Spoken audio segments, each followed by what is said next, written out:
மண்ணெண்ணிக்கும் மணிக்கணக்கா கியூல நிக்கிறாங்க. சத்துணவுக்காக மட்டுமே பிள்ளைங்களை ஸ்கூலுக்கு அனுப்புறாங்க. ஐயா, நம்ம குழந்தைங்க இன்னும் ரோட்ல பிச்சை எடுத்துட்டு தானே இருக்காங்க. குத்தம் சொல்றவங்க சொல்லிக்கிட்டு தான் இருப்பாங்க தம்பி. நான் ஆட்சிக்கு வந்ததுக்கு அப்புறம் படிச்சவங்க எண்ணிக்கை 62.5% இருக்கு. ஆனா கேரளால 100% இருக்கேயா. தொழில் ரீதியா 7வது இடத்துல இருந்தது, இப்ப 5வது இடத்துக்கு வந்திருக்கு. வெங்கல பதக்கம் வாங்குறவனோட தங்க பதக்கம் வாங்குறவனுக்கு தான் மதிப்பு ஜாஸ்தி இல்லைங்களாயா? அட, வறுமை கோட்டுக்கு கீழே இருக்கிறவங்க 39% இருந்து இன்னைக்கு 32% ஆயிருக்கு. ஆனா இன்னைக்கும் நம்ம கிராமங்கள்ல ஒரு ஆளோட ஒரு நாள் சராசரி வருமானம் 3 ரூபாய் தானுங்கய்யா. தம்பி, புள்ளி விவரம் சரியா தெரிஞ்சுட்டு தான் பேசணும். ஓகே, ஒரு நிமிஷம் ஐயா.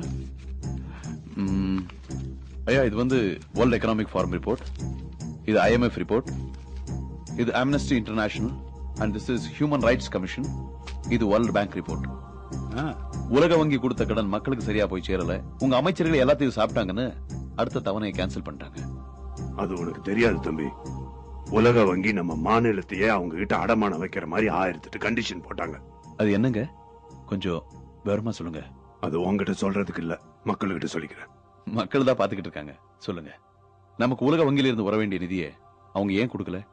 தம்பி, அது 1000 பக்கம் ரிப்போர்ட். அனக்சர் ABCDன்னு 18 இருக்கு.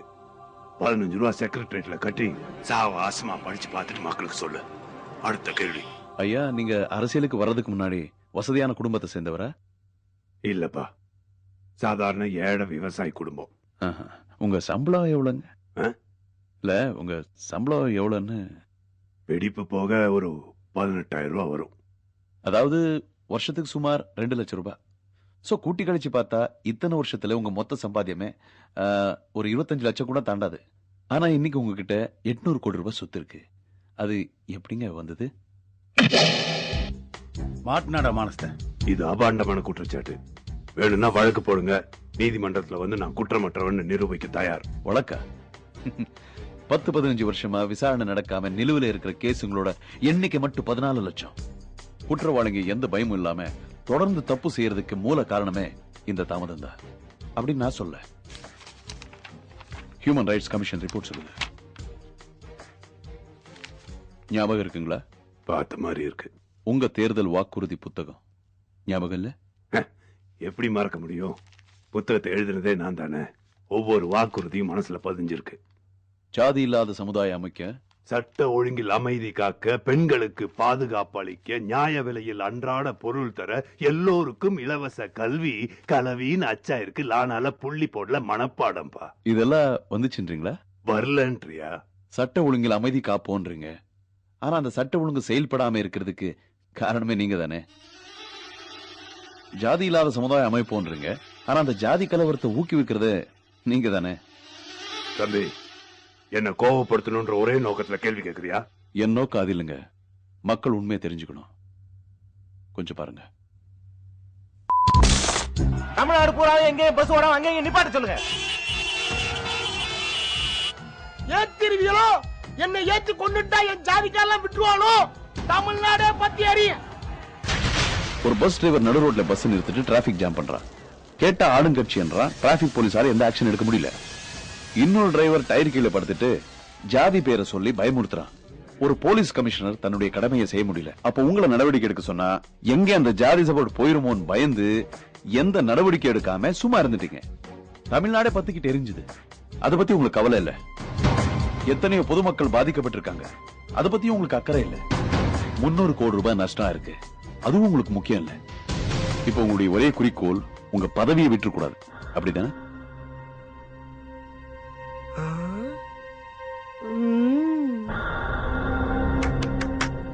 பேட்டிய பரபரப்பாக்கி நீங்க பேர் வாங்கணுங்கிறதுக்காக இப்படி ஆதாரம் எல்லாம் பேசக்கூடாது. ஆதாரம் இருக்கு. இதுல ஒரு டிரைவர் என் கட்சிக்காரன், இன்னொரு டிரைவர் என்ன ஜெயிக்க வச்ச ஜாதிக்காரன். மாணவர்கள் சப்போர்ட் எனக்கு முக்கியம். இதுல நீ யார் மேல கை வச்சினாலும் சிக்கல் தான். அது என்ன பாதிக்கும். No arrest, no tear gas. கொஞ்ச நேரம் அவங்களே கத்திட்டு அடங்கிடுவாங்க. யோ, ஷூட்டிங் ஆர்டர் கொடுக்கறதுனா எப்பவோ கொடுத்துருக்கேன்ல. அதனால எவ்வளவு பெரிய ப்ராப்ளம் வரும் தெரியுமா? 1-2 கண்ணாடி உடைஞ்சா பரவாயில்ல. நீ கொஞ்சம் சுமார். இப்ப சொல்லுங்க, உங்களுக்கு மக்கள் நலனை விட உங்க பதவி தானே முக்கியம்?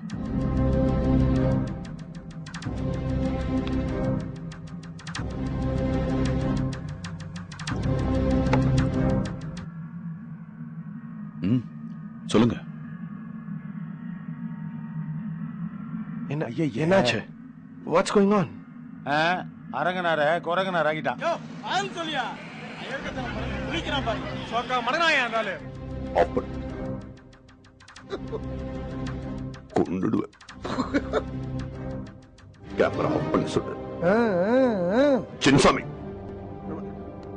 என்னடா பேட்டி எடுக்கிற? நிப்பாட்டுற கேமரா. நிப்பாட்டுற கேமரா. என்னடா சொட்ட தலைய செருப்பால் அடிப்பட்ட உடனே நிப்பாட்டுற ப்ரோக்ராம் நிறுத்துறானா? பேட்டி எடுக்கிறீங்க கொல்ல விடும். மேடம் கேமராவை கண்ட்ரோல் ரூம் பக்கம் திருப்பு. இங்க ஒரு ஆளு செருப்பு காட்ற பாரு. டிவி ஸ்டேஷனை கொளுத்துடுவேன். கூல் டவுன் பேட்டி இது ப்ளீஸ். ஐயோ இத வேற எடுக்க. அறிவு கெட்டவனே, இது சட்டசபையா இருந்தா அவைக்கு உறுப்பில இருந்து நீக்கிரலாம்.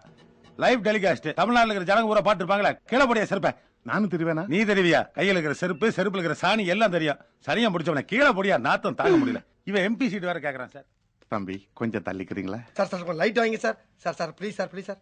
தலைவரே இன்னும் என்ன பேட்டி? எந்திரிச்சு வாங்க. அவ்வளவுதானே, பேட்டி முடிஞ்சதுல. வணக்கம். ஐயா, பேட்டி இன்னும் முடியல. லைவ்ரிலே ஓடிக்கிட்டு இருக்கு. மக்கள் எல்லாம் பாத்துக்கிட்டு இருக்காங்க. நான் கேட்ட கேள்விக்கு நீங்க இன்னும் பதில் சொல்லல. சோ ப்ளீஸ் உட்காருங்க.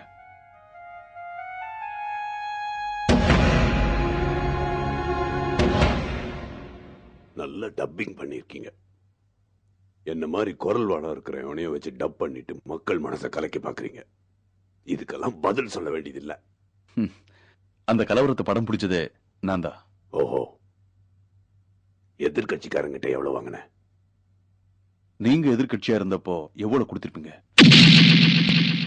ஏயா, கையில ஒரு மைக்கு, சேட்டலைட் டிவி இருக்குன்னு ஒரு கோட்டை மாட்டிட்டு நீங்க என்ன வேணா கேப்பீங்க. அதுக்கெல்லாம் நான் பதில் சொல்லணுமா? இல்ல, பதில் சொல்ல வேண்டியது உங்களுடைய கடமை. அதுக்குதான் 6 கோடி மக்கள் உங்களை தேர்ந்தெடுத்திருக்காங்க.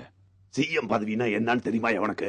என்னைக்காவது ஒரு நாள் சிஎம் ஆபீஸ் வாசப்படியாவது மிதிச்சிருக்கியா? வந்து பார், ஒரு நாளைக்கு எத்தனை பேர் என்ன வந்து சந்திக்கிறாங்கன்னு. எவ்வளவு குறைநிறைகள், எவ்வளவு கண்ணீர், எவ்வளவு நன்றி, எவ்வளவு நெருக்கடி, எவ்வளவு மாலைகள், எவ்வளவு மறியல்கள், எத்தனை சிக்கல், எத்தனை டென்ஷன் உட்கார்ந்து இருக்கிறவனுக்கு தாயா தெரியும். எதையும் எடுத்தோமா கவுத்தோமான்னு முடிவெடுக்க முடியாது. ஒரு கலவரம் நடக்குதுன்னா அதை தொலை நோக்கோட நாளைக்கு யாருக்கும் எந்த பாதிப்பும் வராத மாதிரி தான் முடிவெடுக்க முடியும். அதைத்தான் நானும் செஞ்சேன். சுலபமா தீர்க்க வேண்டிய பிரச்சனைய உங்க சுயலாபத்துக்காக பெருசா வளர விட்டுட்டு இப்ப சப்ப கட்டு கட்டுறீங்களே. தீக்குள்ள விரல விட்டா சுடுன்னு சொல்றேன். உனக்கு புரியல? நீ விட்டு பார், அப்ப தெரியும். ஒரு நாள் நீ சிஎம்மா இருந்து பார், அப்ப புரியும். இது சரியான பதில் இல்லையே. நான் எப்படிங்க உங்க சீட்ல உட்கார முடியும்? இது வாதத்துக்கு வேணாலும் நல்லா இருக்கலாம், ஆனா நடக்கிற காரியமா? நடக்கும். அரசியல் சட்டத்துல அதுக்கு இடம் இருக்கு. சின்னதா ஒரு ஆர்டினன்ஸ் போடலாம். ஒரு நாள் இருந்து பாரியா? நானா? நீங்க ஜோக் பண்றீங்க. நான் சீரியஸா தான் சொல்றேன். ஒரு நாள் நீ என் நாற்காலியில உட்கார்ந்து பார். என் நாற்காலி ஒரு முள் படுக்க, என் பதவி ஒரு முள் கிரீடம்னு உனக்கு புரியும். அதுல என்ன பண்ண முடியும், என்ன பண்ண முடியாதுன்னு உனக்கு பளிச்சுன்னு புரியும். அதுக்கப்புறம் முதல்வர் பதவி எவ்வளவு கஷ்டமானதுன்னு நீ என் நாட்டு மக்களுக்கு எடுத்து சொல்லு.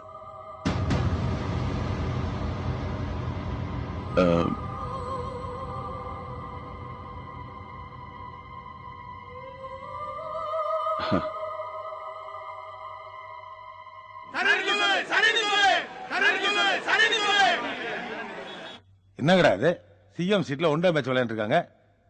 நம்ம சிஎம் பீகார் போயிட்டு வந்ததுல இருந்த ஒரு டைப்பா தான் பேசிட்டு இருக்காரு. இல்லங்க, அது என் வேலை இல்லைங்க. சொன்ன உடனே ஜகா வாங்குற பாத்தியா?